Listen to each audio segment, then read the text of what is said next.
Cara mengatur keuangan pribadi dengan gaji UMR 5 juta. Hey anak muda, apa kabar? Kalian mungkin sering bertanya-tanya, gimana sih caranya bisa bertahan hidup dengan gaji UMR hanya 5 juta rupiah? Kok kayaknya cepet banget ya habisnya ya? Tenang, kamu gak sendirian. Banyak banget yang merasakan hal yang sama. Tapi kabar baiknya, dengan beberapa langkah sederhana, kamu bisa banget kok mengatur keuanganmu supaya cukup dan bahkan bisa menabung. Di video kali ini, aku bakal kasih kamu tips praktis cara mengatur keuangan dengan gaji 5 juta. Siap-siap catat ya. 1. Pisahkan kebutuhan dan keinginan. Pertama-tama, kita perlu paham mana yang kebutuhan pokok dan mana yang keinginan. Dengan gaji 5 juta, penting banget kita bisa bedain dua hal ini. Kebutuhan adalah hal-hal yang wajib dibayar tiap bulan. Contoh, sewa tempat tinggal seperti kos atau kontrakan, listrik dan air, makan sehari-hari, transportasi, atau kebutuhan komunikasi seperti pulsa dan kuota internet. Nah, sementara keinginan adalah hal yang sebenarnya bisa kamu tunda atau kamu kurangi. Misalnya, ngopi cantik di kafe, makan di restoran, atau beli gadget baru atau pakaian trendy setiap bulan. Buatlah batasan yang jelas antara kebutuhan dan keinginan. Kalau perlu, sebelum membeli sesuatu, kamu tanya dulu ke diri sendiri, apakah aku benar-benar butuh ini? Kalau jawabannya nggak yakin, mungkin itu adalah keinginan. Yang kedua, gunakan sistem amplop atau digital. Setelah kamu pisahkan kebutuhan dan keinginan, saatnya kamu mulai mengatur uangmu. Salah satu metode yang paling efektif adalah sistem amplop. Kamu anak muda bisa melakukannya secara fisik atau dengan aplikasi pengelola keuangan. Cara kerja sistem amplop adalah bagi penghasilanmu ke dalam kategori yang sesuai dengan pengeluaran rutin. Contoh, pembagian dari gaji 5 juta. 1. Kebutuhan pokok, itu 50% dari gaji, yaitu 2,5 juta. Kamu bayar untuk kos, listrik, makan, dan transportasi. 2. Tabungan atau investasi, 20% dari gaji, yaitu 1 juta. Ini bisa masuk ke tabungan darurat atau dana investasi kecil-kecilan. Yang ketiga, asuransi dan kesehatan, 10% dari gaji, yaitu 500.000. Yang keempat, hiburan dan gaya hidup, 10% dari gaji, yaitu 500.000. Biaya buat ngopi dan jalan-jalan.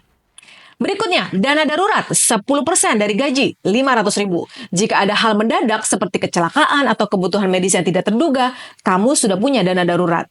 Dengan sistem ini, setiap kategori sudah punya batas anggarannya masing-masing, sehingga kamu tidak akan mudah tergoda untuk menggunakan uang lebih dari yang seharusnya. Yang ketiga, sisihkan untuk tabungan dan asuransi. Ini bagian yang sering dilupakan banyak orang. Menabung dan punya asuransi itu wajib. Kenapa? Karena hidup penuh dengan ketidakpastian. Kamu nggak pernah tahu kapan kamu butuh uang dalam jumlah besar secara mendadak. Tabungan, pastikan 20% dari penghasilan kamu masuk ke tabungan. Kalau gaji 5 juta, berarti kamu perlu sisihkan 1 juta untuk tabungan. Kamu bisa gunakan tabungan ini sebagai dana darurat atau investasi jangka panjang. Misalnya, mulai investasi di reksadana yang aman dan stabil. Asuransi, meski kamu merasa sehat-sehat saja, asuransi sangat penting untuk proteksi diri kamu. Kamu bisa mulai dengan asuransi kesehatan atau jiwa yang premi per bulannya tidak terlalu mahal.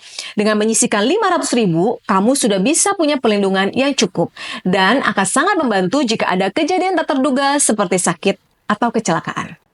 4. Menghindari utang konsumtif. Ini poin yang perlu banget diperhatikan. Jangan sampai penghasilan 5 juta kamu habis cuma buat bayar utang konsumtif seperti kartu kredit atau cicilan barang yang sebenarnya gak terlalu penting.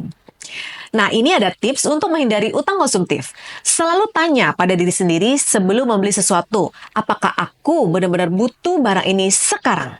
Jika jawabannya tidak, sebaiknya hindari berhutang hanya demi gaya hidup.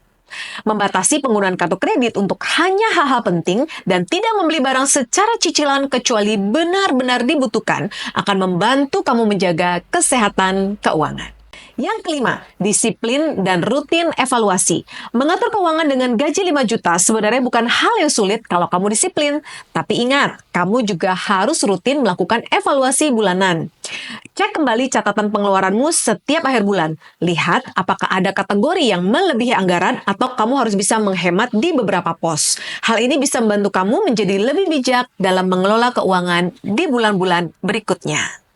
Nah, kalau tetap merasa 5 juta itu gak cukup, berarti saatnya kamu nambah penghasilan. Untuk info mengenai bisnis tanpa modal, bisa dikerjakan dari mana saja dan berpotensi income miliaran rupiah, DM saya ya. Oke guys, itu tadi tips simple tapi penting banget buat kamu yang mau mengatur keuangan dengan gaji 5 juta rupiah. Ingat, kuncinya adalah disiplin, bijak memisahkan antara kebutuhan dan keinginan, serta selalu sisihkan uang untuk tabungan dan asuransi. Gaji berapapun bisa cukup kok, asalkan kamu tahu cara mengaturnya. Semoga video ini membantu ya. Jangan lupa share ke teman-teman kamu yang butuh tips ini. Sampai jumpa di video berikutnya.